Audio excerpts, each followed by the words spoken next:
بسم اللہ الرحمن الرحیم، اللہم صلی علی محمد وعلی محمد۔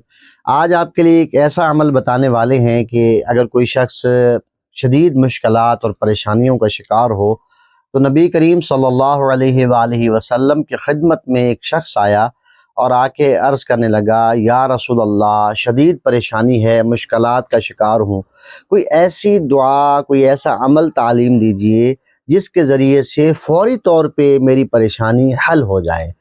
تو نبی کریم صلی اللہ علیہ وآلہ وسلم نے فرمایا کہ ہفتہ میں جو جمعہ کا دن آئے، یعنی پورے ہفتے کے دوران یہ عمل اس دن کرنا ہے جس دن جمعہ ہو، یعنی جمعے کا دن ہو اور مغرب کی نماز سے پہلے پہلے یہ عمل کرنا ہے۔ کسی بھی وقت کر سکتے ہیں، نماز فجر کے بعد بھی، ظہر کے بعد بھی، عصر کے بعد بھی، کسی بھی وقت یہ عمل کر سکتے ہیں۔ سر کو سجدے میں رکھنا ہے اور 70 بار یہ ذکر کرنا ہے، لا الہ الا اللہ بعزتک و قدرتک، لا الہ الا اللہ بحق حقک و حرمتک، لا الہ الا اللہ فرج برحمتک، اللہم صلی علی محمد وعلی محمد۔ یعنی اول و آخر آپ درود پڑھیں گے اور درمیان میں یہ ذکر کریں گے۔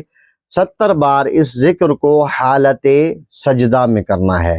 تو جب آپ یہ عمل کریں گے، یہ ذکر کریں گے، انشاءاللہ آپ دیکھیں گے کہ چند ہی دنوں میں وہ مشکل جو ہے وہ آسان ہونا شروع ہو جائے گی۔ اور انسان کو کوشش کرنی چاہیے، چند منٹ دن کے اندر انسان کو نکالنے چاہیے اپنے آپ کو ذکر الہی کے قریب کرنے کے لیے۔ اور آپ کو اگر قلب کے اندر حلاوت محسوس ہو ذکر الہی کی، تو پھر آپ سمجھ جائیں کہ آپ اللہ کی بارگاہ میں جو عمل کر رہے ہیں وہ قبول ہو رہا ہے۔ اور اگر آپ ذکر کر رہے ہیں اور حلاوت محسوس نہ ہو تو پھر سمجھ جائیے کہ کوئی ایسا مسئلہ ضرور ہے جس کی وجہ سے ہماری زبان جو ہے صرف لکلکا کر رہی ہے، لیکن حلاوت ذکر الہی محسوس نہیں ہو رہی۔ تو پروردگار کی بارگاہ میں یہی دعا ہے کہ خداوند متعال ہمیں جو ہے عمل کی توفیق اور سعادت عطا فرمائے۔ اللہم صلی علی محمد وعلی محمد۔